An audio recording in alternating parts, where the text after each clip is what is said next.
한국인들이 즐기는 것들을 꼽으라고 하면 다양한 답변이 돌아오지만 그중 가장 큰 부분을 차지하는 것 중 하나가 바로 한국의 술 문화입니다.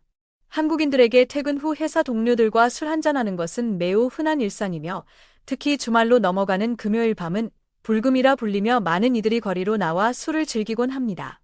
이런 모습을 본 외국인들은 늦은 시간까지 이어지는 술자리에 놀라움을 표하면서도 상대적으로 사건 사고 발생률이 낮은 것을 보며 신기하다는 반응을 보입니다. 한국인들에게는 너무나 당연한 이 문화가 외국인들에게는 낯설게 느껴져 때로는 그 반응이 당황스럽기도 합니다. 술을 마시는 시간뿐만 아니라 외국인들은 한국의 풍성한 술안주 문화에도 감탄합니다. 실제로 많은 서양 국가를 포함한 다른 문화권에서는 한국처럼 다채로운 안주를 곁들이는 경우가 드물며 안주라는 개념 자체가 희박한 곳도 많습니다. 그들은 간단한 스낵 정도를 곁들이거나 때로는 오직 술만 마시는 문화가 형성되어 있습니다. 또한 한국에서 흔히 볼 수 있는 2차, 3차로 이어지는 술자리 개념 역시 외국에서는 찾아보기 힘듭니다. 이러한 이유로 한국의 독특한 술 문화를 경험한 외국인들은 매우 흥미롭다는 반응을 보입니다. 최근 이러한 한국 술 문화에 대한 미국의 유명 기자 제프리 케인의 글이 외국인들 사이에서 큰 공감을 얻고 있다고 합니다. 그는 해외 특파원으로 한국에 왔다가 한국 술 문화의 매력에 빠져 5년 동안 한국에 머물렀던 경험이 있습니다. 술 문화가 발달한 미국 출신의 기자가 이토록 한국 술 문화를 높이 평가하며 5년이나 체류했다는 사실은 주목할 만합니다. 과연 그가 경험하고 이야기하는 한국의 술 문화는 어떤 모습일지 살펴보겠습니다. 제프리 케인의 관점에서 서술된 내용 시작. 한국이 많은 이들에게 사랑받는 이유는 다양합니다. 제가 지금부터 이야기할 내용들은 어쩌면 이미 많은 분들이 알고 계실 수도 있겠지만 아직 모르는 이들에게는 한국의 매력을 알리고 이미 아는 분들과는 공감을 나누고자 합니다. 제가 한국을 특별하게 생각하는 첫 번째 이유는 한국인들이 타인을 위해 기꺼이 나서는 이타적인 마음을 가졌다는 점입니다. 어려움에 처한 사람을 돕는 것은 어느 문화권에나 있는 일이지만 한국인들의 특별함은 인종이나 환경을 가리지 않고 사람과 동물을 위해 망설임 없이 도움의 손길을 내민다는 데 있습니다. 예를 들어 한국어가 서툰 외국인이 어려움을 겪고 있을 때 그들은 답답해하거나 외면하기보다 오히려 번역기를 사용해서라도 소통하려 노력하는 모습을 보입니다. 개인주의 성향이 비교적 강한 문화권의 시각에서 볼 때 이러한 한국인들의 적극적인 친절함은 매우 인상적입니다. 두 번째 특별한 점은 혈연관계가 아니더라도 금세 형제자매와 같은 깊은 유대감을 형성하고 삶의 기쁨과 슬픔을 함께 나눈다는 것입니다. 자신의 가족이 아닌 이상 일정한 거리를 두는 것이 일반적인 문화와 달리 한국인들은 한 번 인연을 맺으면 서로를 가족처럼 여기며 시간을 보내는 경향이 있습니다.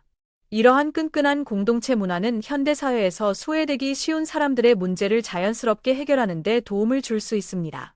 한국인들은 어떤 일을 하든 차별 없이 서로 어울리며 고민을 들어주고 해결책을 함께 모색하며 긍정적인 관계를 유지하려 노력합니다. 이는 사회적 문제를 예방하고 해결하는 데 효과적인 문화적 자산이라고 생각합니다. 물론 이 문화의 한 가지 독특한 측면은 한국인들과 깊은 관계를 맺으면 밤이 짧게 느껴질 수 있다는 점입니다. 앞서 언급했듯이 한국인들은 늦은 시간까지 함께 술을 즐기는 경우가 많습니다. 높은 시민의식 덕분에 비교적 안전한 환경에서 편안하게 술자리를 즐길 수 있기 때문인지 한번 시작하면 밤늦게까지 이어지는 경우가 흔합니다. 이것이 한국인들과 어울릴 때 자연스럽게 경험하게 되는 문화적 특징 중 하나입니다. 만약 이러한 긴 술자리가 부담스럽다면 솔직하게 자신의 상태를 이야기하는 것이 좋습니다.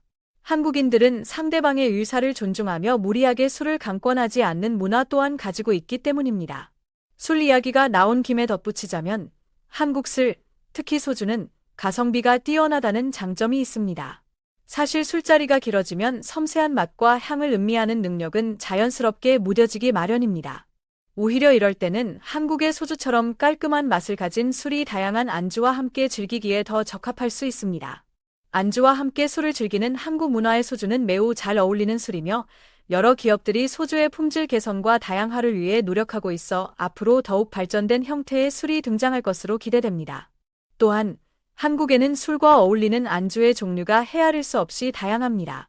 이 때문에 한국인들은 한 장소에서 1차로 끝나지 않고 2차, 3차로 자리를 옮겨가며 다양한 안주와 술을 즐기는 문화를 가지고 있습니다. 이러한 다회차 술자리 문화는 외국인들에게는 매우 낯설지만 한국에서는 일상적인 모습입니다. 여러 차례 자리를 옮기며 서로 술값을 계산, 주로 돌아가며 대접하는 방식, 하는 모습도 흔히 볼 수 있는데, 이는 자신이 아끼는 사람들에게 즐거운 시간을 선물하고 싶은 마음의 표현이며 관계를 더욱 돈독하게 만드는 역할을 합니다. 이러한 모습은 제가 마지막으로 강조하고 싶은 한국인들의 뛰어난 단합력을 보여주는 한 단면이라고 생각합니다. 한국인들의 단합력은 정말 놀라운 수준이며 다른 나라들이 쉽게 따라 하기 어려울 정도입니다. 한국인들은 자신의 일이 아니더라도 주변의 어려움을 함께 해결하려는 경향이 있습니다. 개인이 감당하기 힘든 문제에 직면했을 때 여러 사람이 자발적으로 힘을 모아 돕는 모습을 자주 볼 수 있습니다. 사소한 예일 수 있지만 만약 누군가가 기르는 반려동물이 큰 병에 걸려 수술비 마련에 어려움을 겪는다는 소식을 공유하면 수많은 한국인들이 마치 자신의 일처럼 발벗고 나서서 모금을 통해 도움을 줍니다.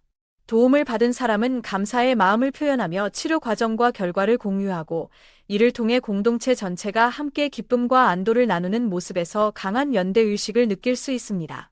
이러한 한국인들의 단합력은 한국이 짧은 시간 안에 눈부신 경제 성장을 이룰 수 있었던 중요한 원동력 중 하나였을 것이라 생각합니다. 제가 짧은 기간 동안 느낀 점들을 적었지만 한국이라는 나라를 더 깊이 이해하기 위해서는 더 많은 시간이 필요할 것입니다. 하지만 제가 경험한 한국인들의 단합력, 뛰어난 응용력, 그리고 창의력을 보면 짧은 시간 방문하는 누구라도 한국만의 독특하고 강력한 문화를 느낄 수 있을 것이라 확신합니다. 앞으로도 빠르게 발전해 나갈 한국의 모습에 큰 기대를 걸며 글을 마칩니다. 제프리 케인의 관점에서 서술된 내용 끝. 여기까지가 한국 문화에 매료된 제프리 케인 기자가 공유한 내용입니다. 그가 5년간의 한국 생활을 통해 느꼈던 점들은 한국인들에게는 너무나 당연하게 여겨지는 부분들이었지만 그의 시선에서는 매우 특별하게 다가왔던 것 같습니다. 이러한 글을 접하면 우리가 일상 속에서 당연하게 누리고 있던 많은 것들에 대해 새삼 감사한 마음을 갖게 됩니다. 외국인들은 케인의 글을 통해 한국 문화에 대한 호기심을 보이며 직접 경험해보고 싶다는 반응과 함께 한국인에 대한 긍정적인 평가를 내리고 있다고 합니다.